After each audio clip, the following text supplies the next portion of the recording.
Hello guys, कैसे हो आप सभी लोग। आशा करते हैं आप सभी लोग अच्छे होंगे, कल से बेहतर होंगे और दुगने उत्साह से अपनी स्टडी में लगे हुए होंगे। तो अब की बार खाकी पार अपनी इस सीरीज को स्टार्ट करते हुए प्रीवियस ईयर के क्वेश्चन यूपी यूपीपी के, आइए देरी ना करते हुए स्टार्ट करते हैं।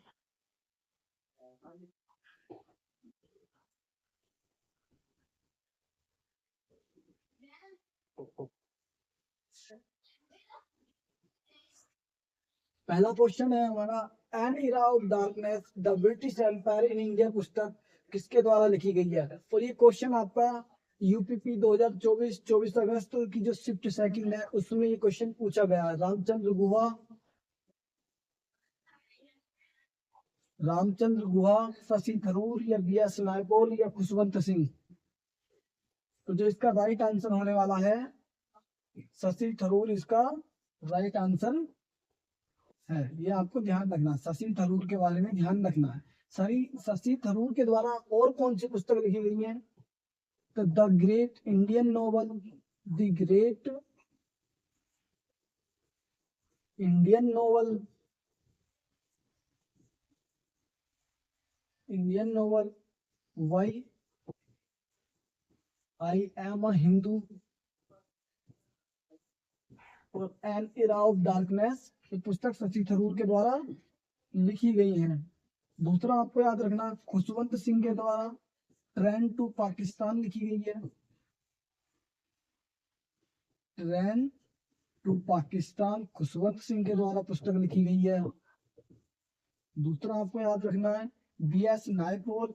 तो बी एस नायपॉल की बात करें, इनके द्वारा a home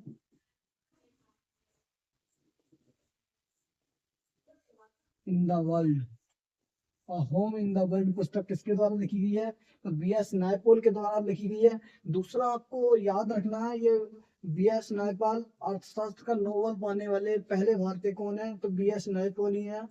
home in the world पुस्तक इन्हीं के द्वारा लिखी गई है। दूसरा मैं रामचंद्र गुहा की बात करूं तो India after Gandhi, India after Gandhi किसके द्वारा लिखी गई है। तो ये रामचंद्र गुहा के द्वारा लिखी गई है।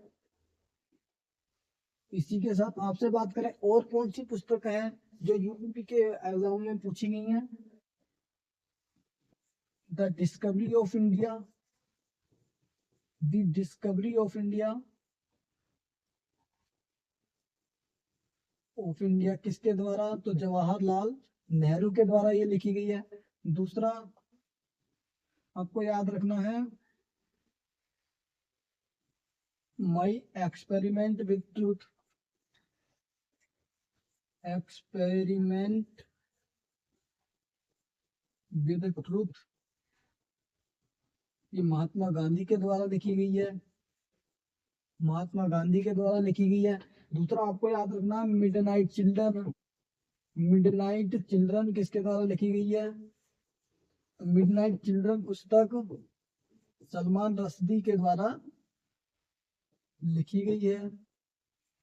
सलमान रश्दी के द्वारा ये लिखी गई है। एंड आगे आपको याद रखना, war and peace, war and peace Leo Tolstoy के द्वारा लिखी गई है। टॉल्स्टॉय के द्वारा लिखी गई है। ये भी आपको याद रखना है। ठीक है, इसी के साथ चलते हैं अपने अगले क्वेश्चन पर। ऑक्सीजन की खोज किसके द्वारा की गई थी। अल्बर्ट आइंस्टीन के द्वारा, जोसेफ प्रिस्टले के द्वारा, अलेक्जेंडर ग्राहम बेल के द्वारा, थॉमस एडिसन के द्वारा। तो इसका राइट आंसर होने वाला जोसेफ प्रिस्टले और सिले के द्वारा की गई थी। जोसेफ प्रिस्टले और सिले दोनों का नाम इसमें आता है।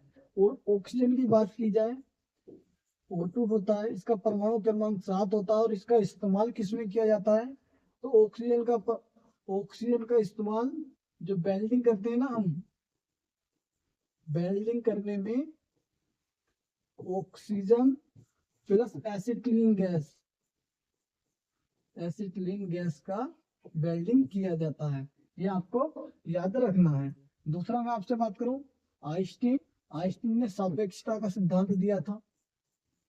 सापेक्षता का सिद्धांत, सापेक्षता का सिद्धांत किसने दिया? अल्बर्ट आइंस्टीन ने दिया था। दूसरा एक समीकरण आप पढ़ते हैं ना, E बराबर mc स्क्वायर, इसको भी अल्बर्ट आइंस्टीन के द्वारा ही दिया गया।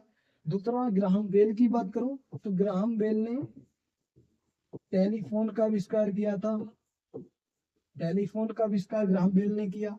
और थॉमस एडिसन को तो आप जानते हैं, इन्होंने बल्ब का आविष्कार किया था। बल्ब का आविष्कार किया था। दूसरा और गैसें हैं जिनके मैं खोज करता आपको बताता हूँ। हाइड्रोजन की खोज किसके द्वारा की गई? तो हेनरी कैवेंडिश के द्वारा। हेनरी कैवेंडिश के द्वारा, ठीक है। इसी के साथ चलते हैं अपने अगले क्वेश्चन पर। 56वां ज्ञानपीठ पुरस्कार 2020 किसे प्रदान किया गया है? 25 अगस्त 2024 शिफ्ट फर्स्ट का क्वेश्चन है ये, और ये 2020 पूछा था 56वां उत्सव पर। तो इसका जो राइट आंसर है अकीतम अच्युतम नमूद्री, दामोदर मोजे, नीलमणि फूकन या कृष्णा सोबती। तो इसका जो राइट आंसर होने वाला है नीलमणि फूकन को ये दिया गया है। दूसरा मैं आपसे बात करूं, जो ज्ञानपीठ पुरस्कार है, ज्ञानपीठ पुरस्कार, इसकी स्थापना कब की गई? 1961 में इसको स्थापित किया गया। दूसरा पहली बार कब दिया गया? 1965 में दिया गया। और किसको दिया गया? जी शंकर कुरूप को दिया गया था, मलयालम भाषा के लिए। जी शंकर कुरूप के लिए दिया गया था। किस भाषा के लिए? मलयालम भाषा के लिए। उसके बाद आपसे पूछ ले फर्स्ट वुमेन कौन है? तो आशापूर्णा देवी, आशापूर्णा देवी पहली महिला है। और हिंदी के पहले लेखक आपसे पूछ ले, क्योंकि हिंदी के पहले लेखक यूपी पुलिस में अपने पूछे गए हैं। सुमित्रा नंदन पंत, सुमित्रा नंदन पंत हिंदी के पहले लेखक हैं, ठीक है। जब इसकी स्थापना की गई थी, ये उस समय पर केवल 14 भाषाओं में दिया जाता था। 14 भाषाओं में, क्योंकि 14 भाषाएं उस समय पर जब हमारा संविधान लागू था, उस समय पर 8वीं अनुसूची में केवल 14 भाषाएं थी। लेकिन वर्तमान में कितनी भाषाएं हैं? तो वर्तमान में 22 भाषाएं हैं। और वर्तमान में 22 भाषाओं में, और अभी इसमें एक इंग्लिश और जोड़ दिया गया, तो टोटल 23 भाषाओं में दिया जाता है, ठीक है। इंग्लिश में पूछ ले आपसे सर्वप्रथम किसे दिया गया? तो अमिताभ घोष को दिया गया था। अमिताभ घोष को इंग्लिश का पहला ज्ञानपीठ पुरस्कार दिया गया। इनकी पुस्तक याद रखना, Sea of Poppies, Sea of Poppies इन्हीं की पुस्तक है, ठीक है। उसके बाद में बात करूं वर्तमान में 2025 में किसे दिया गया है? 2025 में तो श्री राम भद्राचार्य, राम भद्राचार्य, और एक विनोद शुक्ला, विनोद शुक्ला को दिया गया 2025 में। ये भी आपको याद रखना है। दूसरा ज्ञानपीठ पुरस्कार अमिताभ घोष को दिया गया इंग्लिश भाषा में। हिंदी भाषा में सुमित्रा नंदन पंत को। पहली महिला आशापूर्णा देवी जी शंकर को दिया गया था फर्स्ट टाइम 1965 में। क्लियर है ये आपको? ठीक है, तो इसी के साथ चलते हैं आगे अपने नेक्स्ट क्वेश्चन पर। ब्रिटिश भारत का पहला गवर्नर जनरल कौन था? Warren Hastings, Lord William Bentinck, Lord Canning, Lord Dalhousie. इसका राइट आंसर होने वाला है ब्रिटिश भारत का पहला गवर्नर जनरल कौन था? तो लॉर्ड विलियम बेंटिक इसके पहले गवर्नर जनरल थे। और कब बने थे? 1833 के एक्ट से इनको बनाया गया था, 1833 के एक्ट से। दूसरा आप याद रखना, गवर्नर से आपका डर ही खत्म हो जाएगा जो पहले पूछे जाते हैं। मैं सारे आपको यहाँ दिखाता हूँ। बंगाल के पहले गवर्नर कौन थे? बंगाल के पहले गवर्नर रॉबर्ट क्लाइव बंगाल के पहले गवर्नर थे। तो पूछ ले बंगाल के पहले गवर्नर जनरल कौन थे? पहले गवर्नर जनरल, तब आपका राइट आंसर वारेन हेस्टिंग्स होने वाला है। वारेन हेस्टिंग्स होने वाला है। और ये 1773 के अधिनियम से, जो 1773 का रेगुलेटिंग एक्ट आया था, उससे बनी थी। दूसरा आगे बात करें हम, तो भारत के जो गवर्नर जनरल थे पहले कौन थे? लॉर्ड विलियम बेंटिक थे। उसके बाद हम भारत के पहले वायसराय की बात करें। भारत के पहले वायसराय, ब्रिटिश भारत की बात चल रही है। भारत के पहले viceroy Lord Canning, Lord Canning थे। 1858 के अधिनियम से बने ये, 1858 के अधिनियम से बने। दूसरा आपसे पूछ ले, स्वतंत्र भारत की बात करूं मैं आपसे। स्वतंत्र भारत, स्वतंत्र भारत के पहले गवर्नर जनरल कौन है?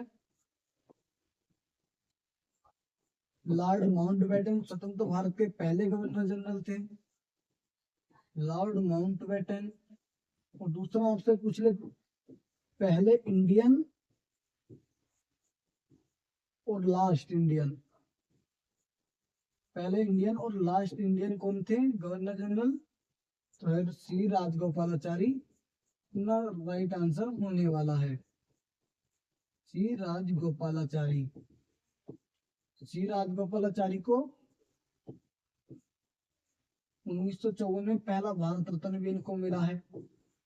और 1959 में इन्होंने स्वतंत्र पार्टी की स्थापना की थी। सी राजगोपालाचारी ने 1959 में स्वतंत्र पार्टी की स्थापना की थी। ठीक है, अब आपको याद रखना, देखो स्वतंत्र भारत के पहले गवर्नर जनरल तो लॉर्ड माउंटबेटन है, और यदि स्वतंत्र भारत के पहले भारतीय गवर्नर जनरल पूछ ले तो कौन होंगे? सी राजगोपालाचारी होंगे। और इसके बाद इस पद को समाप्त कर दिया गया। ठीक है, तो इसलिए अंतिम गवर्नर जनरल भी सी राजगोपालाचारी ही होने वाले हैं। दूसरा आपको लॉर्ड डलहौजी की एक नीति याद रखनी है, डॉक्ट्राइन ऑफ लैप्स नीति, डॉक्ट्राइन ऑफ लैप्स। ठीक है, जिसे हम हड़प नीति कहते हैं। और हड़प नीति के तहत इन्होंने पहला कौन सा राज्य हड़पा था? कौन सी रियासत पहली हड़पी गई थी इनके द्वारा? तो सतारा इनके द्वारा पहली हड़पी गई थी, सतारा इनके द्वारा हड़पी गई थी। ठीक है, चलते हैं अगले क्वेश्चन पर। नरोरा परमाणु ऊर्जा संयंत्र उत्तर प्रदेश के किस जिले में स्थित है? मेरठ में, सहारनपुर में, बुलंदशहर में, अलीगढ़ में? तो इसका राइट आंसर होने वाला बुलंदशहर में। बुलंदशहर में, यूपी में ये स्थित है। दोस्तों अलीगढ़ याद रखना, अलीगढ़ तालों के लिए फेमस है। अलीगढ़ किसके लिए? तो अलीगढ़ तालों के लिए फेमस है। दूसरा नरोरा परमाणु ऊर्जा संयंत्र की बात की गई है तो बुलंदशहर में। अगर आपसे पूछ ले भारत का पहला परमाणु ऊर्जा संयंत्र या भारत का सबसे पुराना परमाणु ऊर्जा संयंत्र कौन सा है? सबसे पुराना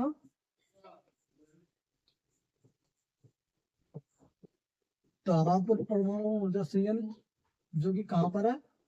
महाराष्ट्र में है। भारत का सबसे बड़ा पूछ ले आपसे, सबसे बड़ा कुडनकुलम है, कुडनकुलम तमिलनाडु में है। दूसरा पहला नाभिकीय रिएक्टर आपसे पूछ रहे हैं, नाभिकीय अनुसंधान रिएक्टर,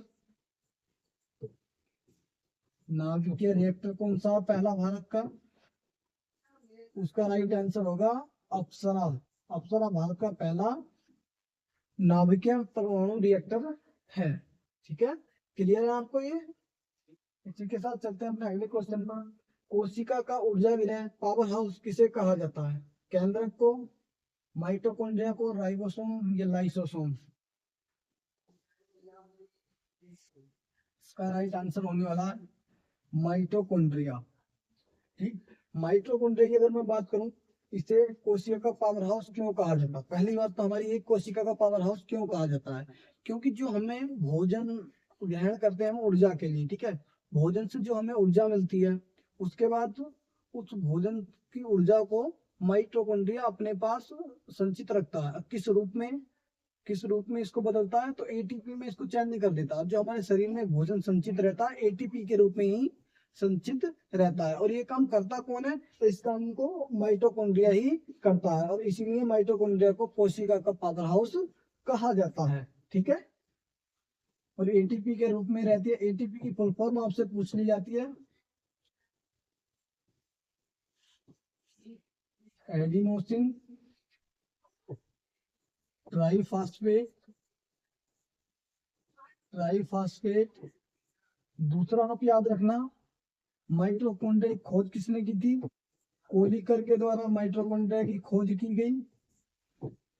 और एक पॉइंट और इसमें याद रखना, इसका नामकरण किसने किया था, सी बेंडा ने इसका नामकरण किया था। ये भी आपको याद रखना है। राइबोसोम को प्रोटीन फैक्ट्री कहा जाता है। प्रोटीन फैक्ट्री किसे कहा जाता है, तो राइबोसोम को कहा जाता है। क्यों कहा जाता है, क्योंकि प्रोटीन संश्लेषण का जो काम है वो राइबोसोम में होता है, और इसकी खोज पैलेट के द्वारा की गई थी, पैलेट के द्वारा की गई।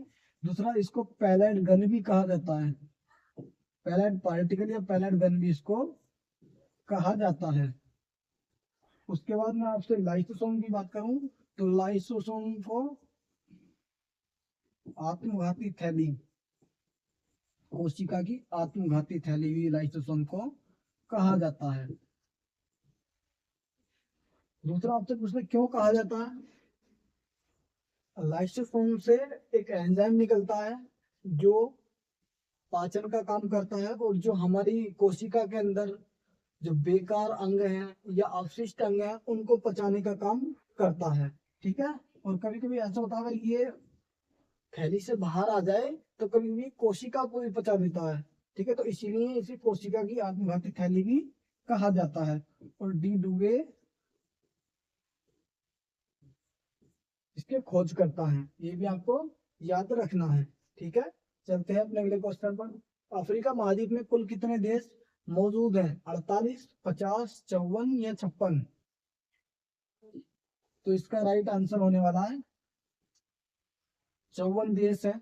यूएनओ की मान्यता के अनुसार है, यूएनओ के अनुसार 54 देश है अफ्रीका महाद्वीप में, और जो कि सर्वाधिक है। दूसरा आपसे पूछे, सर्वाधिक जनसंख्या कहाँ की है, यहाँ पर सर्वाधिक जनसंख्या और सर्वाधिक क्षेत्रफल कहाँ का है,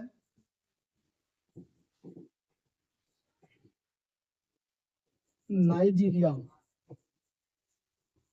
अफ्रीका की सर्वाधिक जनसंख्या किस देश में पाई जाती है, तो नाइजीरिया में पाई जाती है। और सर्वाधिक क्षेत्रफल अल्जीरिया में पाया जाता है। ये आपको याद रखना है। दूसरा आपको याद रखना है, सर्वाधिक क्षेत्रफल किस देश का है, सर्वाधिक क्षेत्रफल रूस का है। क्षेत्रफल के मामले में भारत कौन से नंबर पर आता है, भारत 7वें नंबर पर आता है, 7वें नंबर पर आता है। दूसरा आपको याद रखना है, भारत 7वें नंबर पर आता है। और अगर मैं महाद्वीपों की बात करूं, तो क्षेत्रफल के हिसाब से सबसे बड़ा महाद्वीप एशिया महाद्वीप है। एशिया महाद्वीप, एरिया के हिसाब से बात कर रहे हैं हम, एशिया महाद्वीप। उसके बाद अफ्रीका महाद्वीप,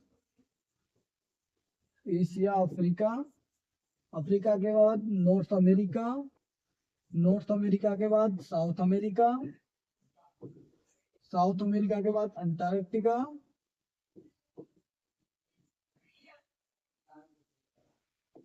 अंटार्कटिका के बाद यूरोप, और सबसे छोटा जो महाद्वीप है वो है आपका ऑस्ट्रेलिया।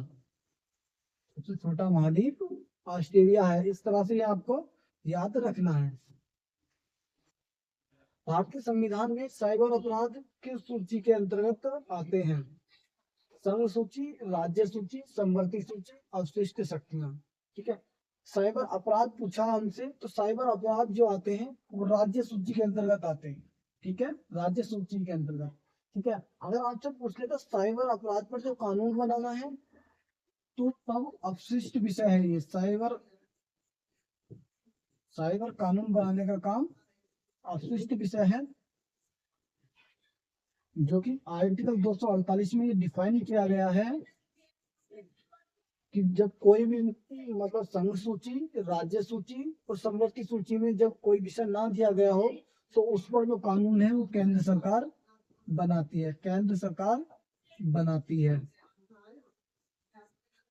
केंद्र सरकार कानून बनाती है, ये आपको याद रखना, ठीक है। साइबर अपराध पूछे तो बात करेंगे हम राज्य सूची की, और यदि साइबर अपराध पर कानून बनाने की बात करें तो अपशिष्ट विषय या अपशिष्ट शक्ति इसका राइट आंसर होने वाला है। दूसरा आपको याद रखना है, सूचियां संघ सूची एक हमारी है, राज्य सूची,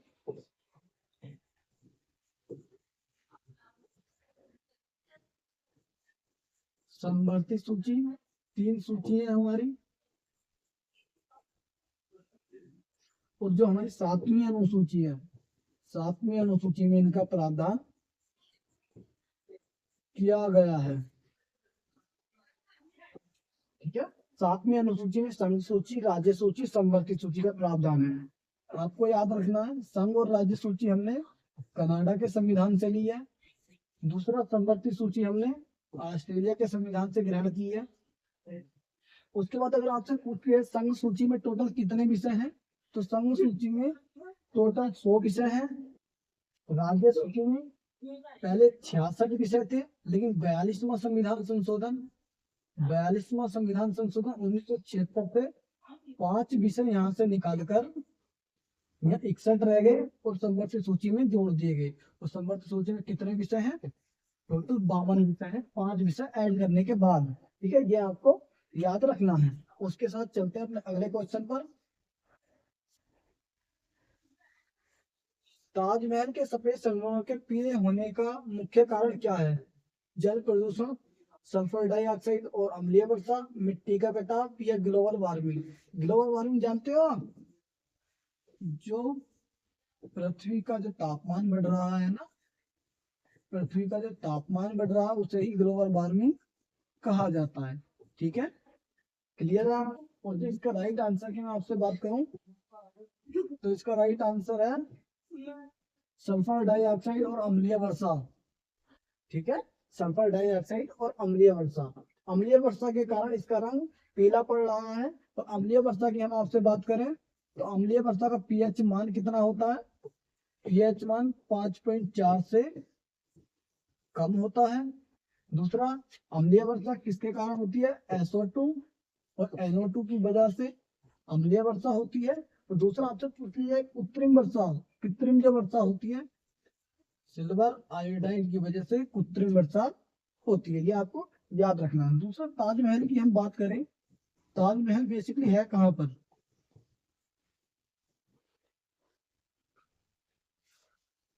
ताजमहल आगरा में है।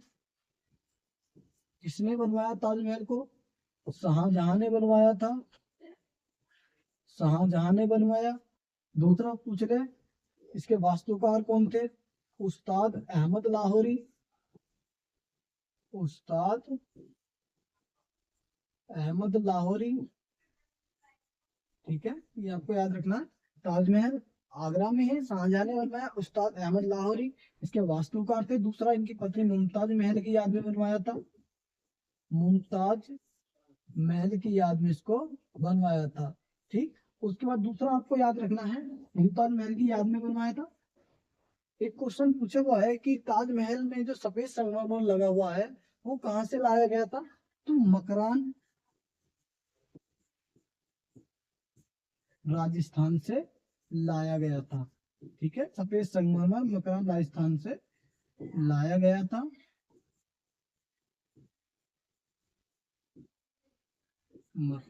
दूसरा, मैंने आपको बताया था कि ताजमहल का पूर्वज किसे कहा जाता है? तो ताजमहल का पूर्वज हुमायूं के मकबरे को कहा जाता है, जो कि कहाँ पर है?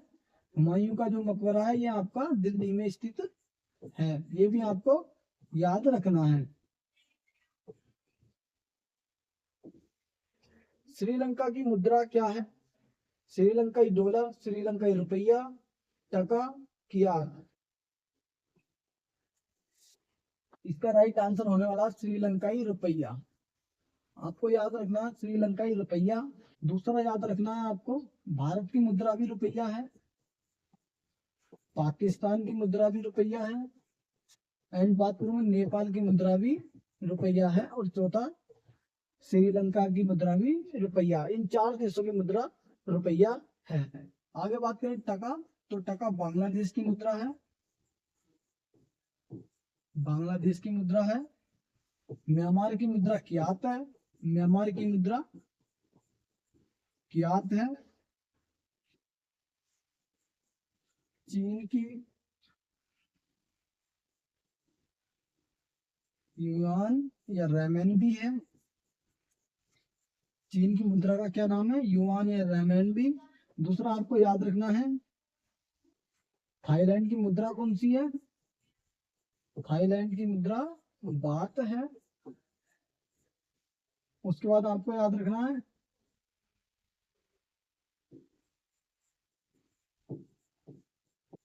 भूटान की राजधानी याद रखनी है आपको यहाँ पर एक, क्योंकि ये क्वेश्चन पूछा गया। भूटान की राजधानी थिम्पू है। ठीक है, क्लियर है आपके लिए ये। चलते हैं अपने अगले क्वेश्चन पर। ऑस्ट्रेलिया की राजधानी कौन सी है, सिडनी, मेलबर्न, कैनबरा या ब्रिस्बेन। तो इसका जो राइट आंसर है, ऑस्ट्रेलिया की राजधानी है कैनबरा। ठीक, अभी मैंने आपको बताया क्षेत्रफल की दृष्टि से सबसे छोटा देश कौन सा है, तो वो आपका ऑस्ट्रेलिया ही है। क्षेत्रफल में सबसे छोटा कौन सा देश है, ऑस्ट्रेलिया। ठीक, दूसरा आपको थाईलैंड की राजधानी याद रखनी है, थाईलैंड की राजधानी बैंकॉक है। चीन की बीजिंग है। नेपाल की काठमांडू है।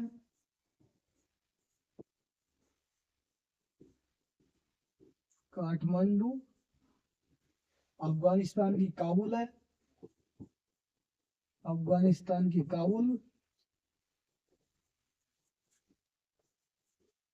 वेनेजुएला की कराकस है, वेनेजुएला की कराकस है। चिली की सेंटियागो है, चिली की सेंटियागो है। ठीक है, जो हमारा यूपी पुलिस है ना, उसमें जो ज्यादा फोकस रहता है वो राजधानियों पर ही रहता है या मुद्राओं पर रहता है। इसी के साथ आगे चले हम। अगस्त 2022 तक भारत के उपराष्ट्रपति कौन थे। यूपी 25 अगस्त 2024 की शिफ्ट फर्स्ट का क्वेश्चन है ये। जगदीप धनखड़, एम वेंकैया नायडू, हामिद अंसारी या रामनाथ कोविंद।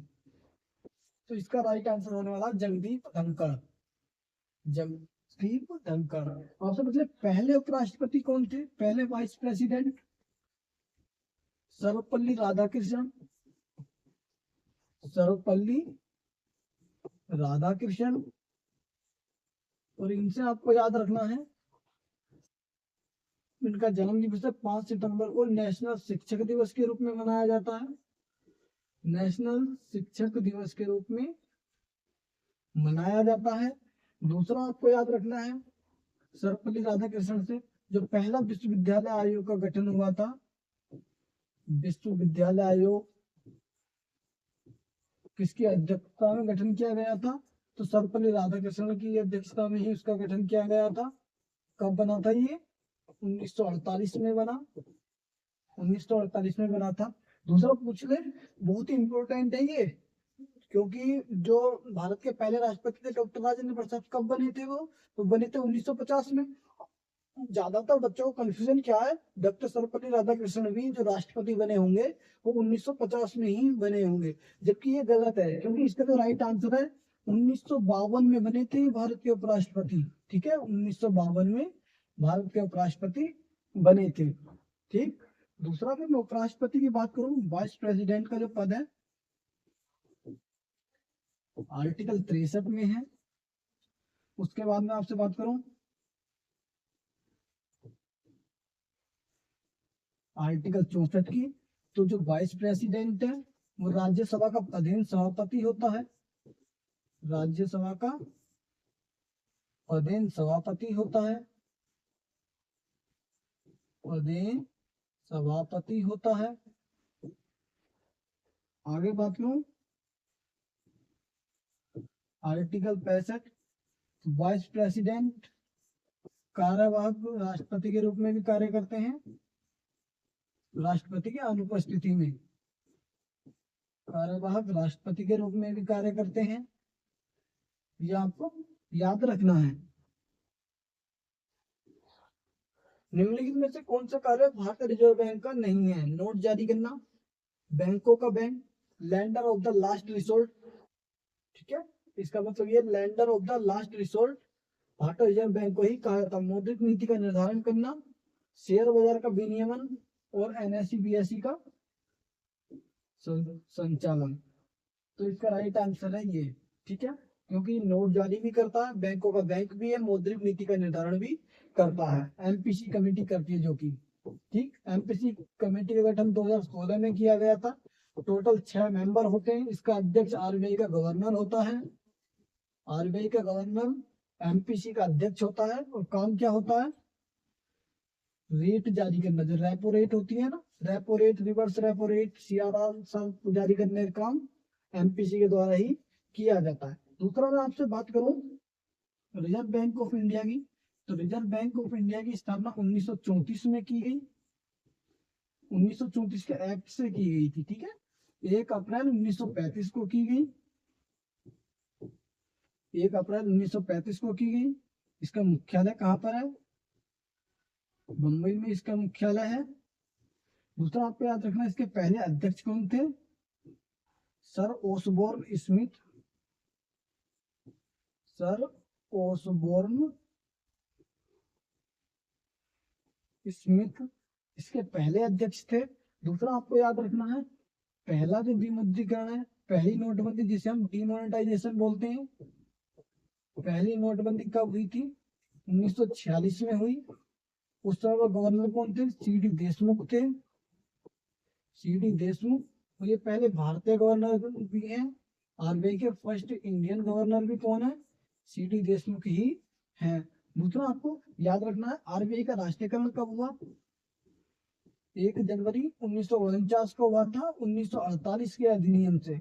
1 जनवरी 1949 को आरबीआई का राष्ट्रीयकरण हुआ 1948 के अधिनियम से। ये आपको याद रखना। दूसरा, जब इसकी स्थापना की गई उस समय पर इसके बाद पूंजी कितनी थी? 5 करोड़ की पूंजी थी। 5 करोड़ की पूंजी के साथ इसकी स्थापना की गई थी। जब इसकी स्थापना की गई थी तब ये प्राइवेट बैंक था और 1 जनवरी 1949 को राष्ट्रीयकरण किया गया। इसका मतलब होता है राष्ट्रीयकरण का कि किसी भी प्राइवेट उपकरण को या प्राइवेट संस्था को सरकारी बना देना राष्ट्रीयकरण कहलाता है। भारत में राष्ट्रीय खाद्य सुरक्षा मिशन एनएफएसएम की शुरुआत कब की गई थी? यूपीपी 31 अगस्त 2024 की शिफ्ट सेकंड में ये क्वेश्चन आया है। 2004-5, 2005-6, 2007-8, ये 2013-14। तो आप याद रखना, ये क्वेश्चन इस तरह से ना पूछकर इसकी पंचवर्षीय योजना पूछी गई थी। ठीक है, 2007-8 में आया है, 2007 में आया था। ठीक, पंचवर्षीय योजना कौन सी थी? 11वीं पंचवर्षीय योजना थी, 2007 से 2012 तक। ठीक है, ये आपको याद रखना है। दूसरा मैं आपसे बात करूं पंचवर्षीय योजनाओं में, 2007 से 2012 तक 11वीं पंचवर्षीय योजना रही है। एंड उसके बाद पहली पंचवर्षीय योजना 1951 में आई। योजना कौन बनाता है? योजना आयोग बनाता है, योजना आयोग बनाता है। 1951 में पहली योजना आई थी और कब से कब तक चली? 1956 तक चली थी। किस मॉडल पर आधारित थी? तो हेराल्ड डोमर मॉडल पर आधारित थी, हेराल्ड डोमर मॉडल पर आधारित थी। दूसरा आपको याद रखना है, इसका जो ड्राफ्ट है वो किसने तैयार किया था? के.एन. राज ने पहली पंचवर्षीय योजना का ड्राफ्ट तैयार किया था। और दूसरा, जो दूसरी पंचवर्षीय योजना है वो कब से कब तक चली? 1956 से 1961 तक चली और इसे पीसी महालनोबिस मॉडल पर आधारित थी। पीसी महालनोबिस मॉडल पर ये आधारित थी। और इसमें महत्वपूर्ण बात क्या है, इसमें 3 उद्योगों की स्थापना की गई थी। 3 उद्योग, इसमें राउरकेला,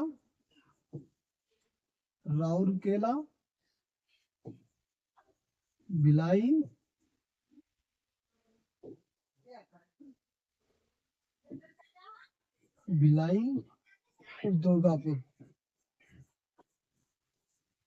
दुर्गापुर, 3 उद्योगों की स्थापना दूसरी पंचवर्षीय योजना में ही की गई थी। यहाँ पे याद रखना है, राउरकेला किस देश के सहयोग से, तो जर्मनी के सहयोग से। भिलाई रूस के सहयोग से। दुर्गापुर ब्रिटेन के सहयोग से ये बनाए गए थे। ये आपको याद रखना है। चलते हैं अपने अगले क्वेश्चन पर।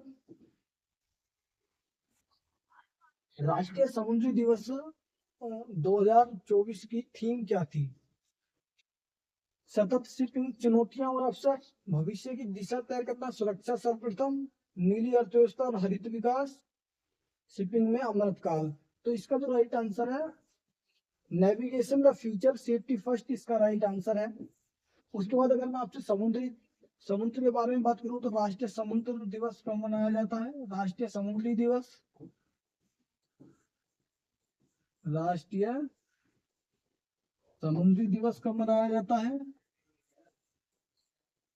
5 अप्रैल को मनाया जाता है। और इंटरनेशनल समुद्री दिवस की बात करूं मैं, तो कब मनाया जाता है? सितंबर के अंतिम गुरुवार को मनाया जाता है। सितंबर के लास्ट गुरुवार को मनाया जाता है।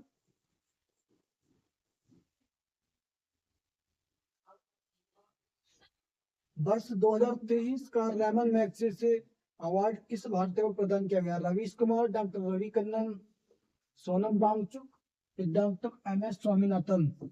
तो इसका राइट आंसर होने वाला है डॉक्टर रवि कन्नन। ठीक, MS स्वामीनाथन को भारत में हरित क्रांति का जनक कहा जाता है। हरित क्रांति। और पहला विश्व खाद्य पुरस्कार पाने वाले पहले भारतीय, विश्व खाद्य पुरस्कार पाने वाले फर्स्ट इंडियन, ये आपको याद रखना है। दूसरा, मैं रैमन मैग्सेसे अवार्ड की बात करूं, तो इसको एशिया का नोबेल कहा जाता है। एशिया का नोबेल कहा जाता है। ठीक है जी, एशिया का नोबेल कहा जाता है। दूसरा, मैं आपसे बात करूं किन लोगों को दिया जाता है, तो केवल एशियाई लोगों को ये दिया जाता है। पहली बार कब दिया गया? 1957 में इसकी स्थापना हुई। पहली बार 1958 में दिया गया। किसे दिया गया था? विनोबा भावे को दिया गया था। और विनोबा भावे से आप परिचित हैं, पवनार आश्रम। ठीक है, विनोबा भावे के द्वारा पवनार आश्रम की स्थापना की गई, पवनार आश्रम। दूसरा, विनोबा भावे ने भूदान आंदोलन चलाया था, भूदान आंदोलन। और कब चलाया था ये? 1951 में चलाया था। दूसरा आपसे पूछ ले, कहां से चलाया था? आंध्र प्रदेश के तिरुचापल्ली से। आंध्र प्रदेश के तिरुचापल्ली से। लेकिन वर्तमान में तिरुचापल्ली, अभी आंध्र प्रदेश से तेलंगाना अलग हो गया है, तो ये तिरुचापल्ली तेलंगाना में आ गया है। ठीक है, तेलंगाना में आ गया है तिरुचापल्ली, यहाँ से ये स्टार्ट किया गया था। पहली महिला कौन है जिनको दिया गया? फर्स्ट वुमेन मदर टेरेसा को दिया गया था। मदर टेरेसा को दिया गया, जिनका वास्तविक नाम एग्नेस गोखा बोजाख्यू, एग्नेस गोखा बोजाख्यू इनका वास्तविक नाम है। उसके बाद पूछना है आपसे, पहली संगीतकार कौन है? पहली संगीतकार जो गायक है, MS सुब्बुलक्ष्मी। MS सुब्बुलक्ष्मी। ठीक है, कहाँ की है ये? मदुरई की है। इनका जन्म मदुरई में हुआ था। दूसरा आपको याद रखना है, ये रैमन मैग्सेसे अवार्ड किस देश की सरकार देती है? रैमन मैग्सेसे अवार्ड को फिलीपींस की गवर्नमेंट के द्वारा दिया जाता है। और फिलीपींस की राजधानी की आपसे बात करूं, तो कहाँ पर है? मनीला में। और मनीला में मैंने आपको बताया था जो अंतरराष्ट्रीय चावल अनुसंधान संस्थान है वो मनीला में ही फिलीपींस में स्थित है। व्यास नदी का प्राचीन या ऋग्वेदिक नाम क्या था? परुषणी, विपाशा, शतुद्री या अस्किनी? इसका राइट आंसर है विपाशा। व्यास नदी का वास्तविक नाम है। ठीक, तो सर व्यास नदी की मैं आपसे बात करूं, किसकी सहायक नदी है? ये सतलुज की सहायक नदी है। पंजाब में सतलुज से जाकर मिल जाती है। पंजाब में सतलुज से जाकर मिल जाती है। दूसरा एक चीज आपको याद रखनी है, जब सिकंदर भारत की ओर आक्रमण करने के लिए बढ़ा था, ठीक है, सिकंदर और राजा पोरस के बीच युद्ध हुआ था। झेलम नदी के तट पर वो युद्ध लड़ा गया। उसके बाद जो सिकंदर है वो भारत की ओर बढ़ा था, और जो सिकंदर की सेना है उसने किस नदी से वापस लौटने के लिए, मतलब उस नदी को पार करने से मना कर दिया था। तो जो बिपाशा है, जो ब्यास नदी है, इसको पार करने से सिकंदर की सेना ने मना कर दिया था। सिकंदर की सेना ने मना कर दिया। दूसरा, पोंग बांध किस नदी पर है? पोंग बांध व्यास नदी पर ही है। व्यास नदी पर ही है। और जो मनाली है, मनाली भी आपसे पूछ लिया जाए कहाँ पर है, तो ये व्यास नदी के किनारे पर ही है। दूसरा, परुषणी रावी नदी का नाम है। रावी नदी से आपको याद होगा दसराग युद्ध। दसराग युद्ध 10 राजा और सुदास के बीच हुआ था। 10 राजा और सुदास के बीच हुआ था। और इस युद्ध का वर्णन हमें ऋग्वेद में मिलता है। और ऋग्वेद के भी किस मंडल में मिलता है दसराग युद्ध का वर्णन? तो 7वें मंडल में इसका वर्णन मिलता है।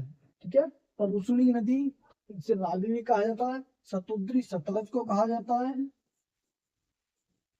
सतलज को कहा जाता है, जबकि अस्किनी चिनाब नदी को कहा जाता है। ये आपको याद रखना है।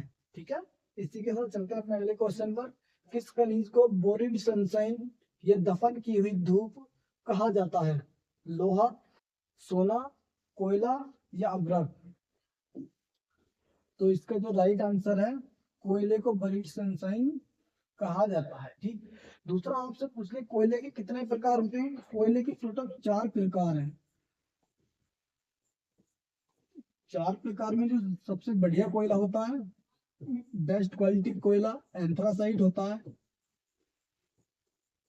एंथ्रासाइट होता है। और जो सबसे बेकार कोयला है, लास्ट कोयला, सबसे इसमें नमी ज्यादा होती है, वो होता है आपका पीट कोयला। पीट कोयला सबसे बेकार कोयला है। ठीक है, ये आपको याद रखना है। कोयले में सबसे बढ़िया एंथ्रासाइट कोयला है और सबसे बेकार पीट कोयला है। और भारत में कौन सी किस्म का कोयला पाया जाता है? तो भारत में अधिक मात्रा में बिट्टूमिनस कोयला, बिट्टूमिनस कोयला पाया जाता है।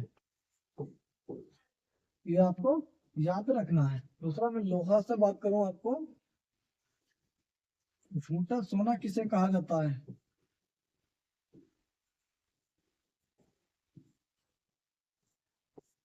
झूठा सोना किसे कहा जाता है? या मैं आपसे बात करूं, हॉर्न सिल्वर किसे कहा जाता है? हॉर्न सिल्वर किसे कहा जाता है? तो हॉर्न सिल्वर की बात करें हम आपसे, तो जो AgCl होता है, सिल्वर क्लोराइड होता है, उसको हॉर्न सिल्वर कहा जाता है। झूठा सोना आयरन पायराइड को कहा जाता है। आयरन पायराइड को झूठा सोना कहा जाता है। और मैं आपसे बात करूं, जर्मन सिल्वर, जर्मन सिल्वर से बच्चे कंफ्यूज हो जाते हैं कि इसका नाम जर्मन सिल्वर है तो इसमें सिल्वर की मात्रा होगी। जी नहीं, इसमें 1% भी सिल्वर नहीं पाया जाता। इसमें ये कॉपर, जिंक और निकिल का मिश्रण होता है। ठीक है, जर्मन सिल्वर कॉपर, जिंक और निकिल का मिश्रण होता है। नेशनल स्टॉक एक्सचेंज की स्थापना किस समिति की सिफारिश पर की गई थी? नरसिम्हन समिति? जी नहीं, ये तो बैंकिंग सुधार से संबंधित है, बैंकिंग सुधार से संबंधित है। फेरवानी समिति, संथालन समिति, शिवरमन समिति? तो फेरवानी समिति की सिफारिश पर की गई थी। ठीक है, फेरवानी समिति की सिफारिश पर नेशनल स्टॉक एक्सचेंज की स्थापना की गई थी। और इसका मुख्यालय कहाँ पर है? इसका मुख्यालय दिल्ली, मुंबई में इसका मुख्यालय है, मुंबई में इसका मुख्यालय है। और इसका सूचकांक कौन सा है? तो निफ्टी इसका सूचकांक है। और इसमें कितनी कंपनियों का डाटा ऐड किया जाता है? तो टोटल 50 कंपनी इसमें ऐड की जाती है एनएसई में। तो बॉम्बे स्टॉक एक्सचेंज की बात करें, जिसका मुख्यालय भी कहाँ पर है? मुंबई में है। और मुंबई में भी दलाल स्ट्रीट में है, दलाल स्ट्रीट में है। ये भारत और एशिया, ठीक है, भारत व एशिया का सबसे पुराना स्टॉक एक्सचेंज है। एशिया का सबसे पुराना स्टॉक एक्सचेंज कौन सा है?